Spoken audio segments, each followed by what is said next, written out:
AP PSC chairman గా పులపర్తి ఆంజనేయులకు అవకాశం దక్కింది. వైసీపీకి తగిన సంఖ్యాబలం లేకపోవడంతో జనసేనకు ఛాన్స్ ఇచ్చారు. జనసేన నుంచి పులపర్తి ఆంజనేయులు పేరును పవన్ కళ్యాణ్ సూచించారు.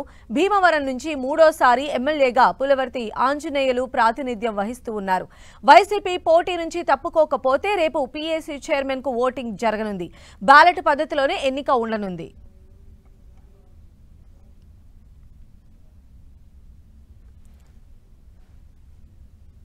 మరిన్ని అప్డేట్స్ మా ప్రతినిధి విజయ్ చంద్రన్ మనకు అందిస్తారు. విజయ్ చంద్రన్,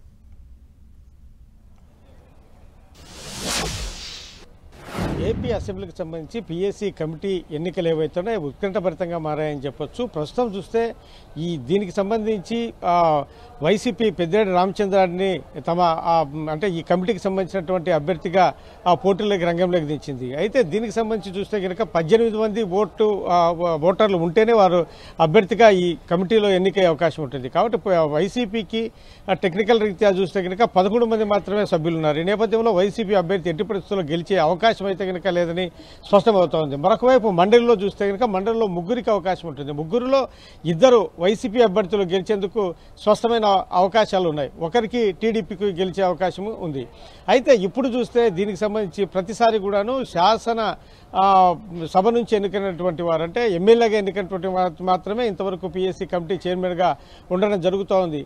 అంతేకాకుండా ప్రతిపక్షానికి చెందినటువంటి వ్యక్తులకు ఎమ్మెల్యేకు ఈ పీఎస్సీ కమిటీ చైర్మన్గా ఇవ్వడం అనేది అనవాయితీగా కొనసాగుతూ ఉంది. అయితే ఇప్పుడు పరిస్థితులు తారుమారయ్యాయి. ఎందుకంటే 18 మంది ఓటర్లు ఓటు వేస్తేనే గినక వైసీపీ ఎమ్మెల్యే గెలిచే అవకాశం ఉంటుంది.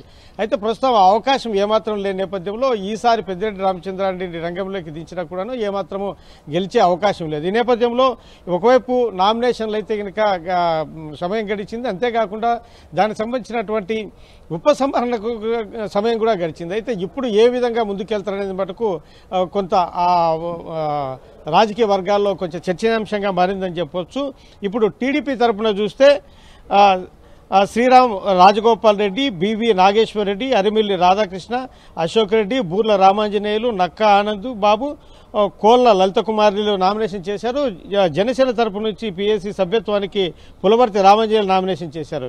ఎన్నికలు పూర్తయ్యాక పీఎస్సీ చైర్మన్గా ఈ జనసేనకు చెందినటువంటి పులపర్తి రామాంజనేయులకు అవకాశం కల్పించాలా అని చెప్పేసి చంద్రబాబు నాయుడు భావిస్తూ ఉన్నారు.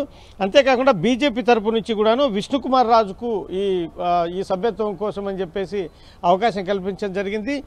వీళ్ళ ఎన్నిక అనివార్యంగా ఉంటుందని చెప్పొచ్చు. అయితే మరొక వైపు చూస్తే కనుక పీయూసీ కమిటీ చైర్మన్ గా కూన రవికుమార్కు అవకాశం దక్కనుంది.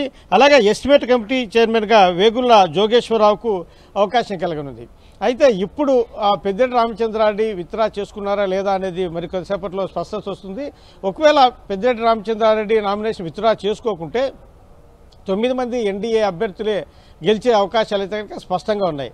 ఈ నేపథ్యంలో ఎన్డీఏకి చెందినటువంటి వారు టోటల్గా 13 మందిలో ఎన్డీఏకి చెందినటువంటి వారు 10 మంది, వైసీపీకి చెందినటువంటి వారు ఇద్దరు ఉంటారు. ఇద్దరు కూడాను ఎమ్మెల్సీలు అయినందువలన వీరికి కమిటీ చైర్మన్గా ఇచ్చే అనవాయితీ లేనందువలన ఎమ్మెల్సీలకు ఈసారి అవకాశం వైసీపీకి లేదని చెప్పొచ్చు.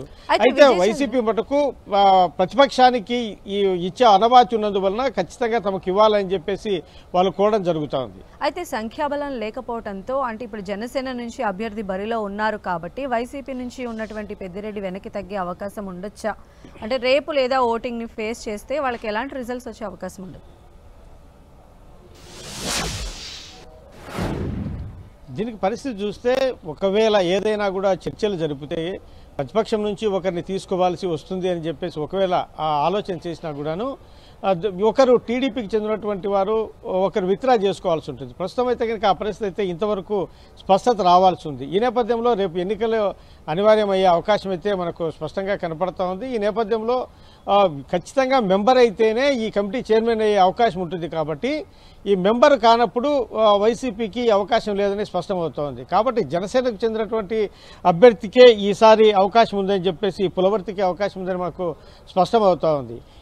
ఈ విషయంలో మటుకు గతంలో ఎప్పుడు కూడాను అధికార పక్షంలోకి చెందినటువంటి వారికి ఇంతవరకు పీఎస్సీ కమిటీ చైర్మన్గా ఇచ్చిన సందర్భం అయితే కనుక లేదు. దాదాపు 60 సంవత్సరాలకు పైగా ఇదే పరిస్థితి అయితే కనుక ఇదే సాంప్రదాయం కొనసాగుతూ వచ్చింది. అది కూడాను ఎమ్మెల్యేగా గెలిచినటువంటి అభ్యర్థి మాత్రమే పిఎస్సి కమిటీ చైర్మన్గా ఉన్నటువంటి అనవాయితీ కొనసాగుతూ వచ్చింది. కాబట్టి ఇప్పుడు ప్రస్తుతం ఆ అనవాయితీ అయితే కనుక తిరగబడిందని చెప్పొచ్చు.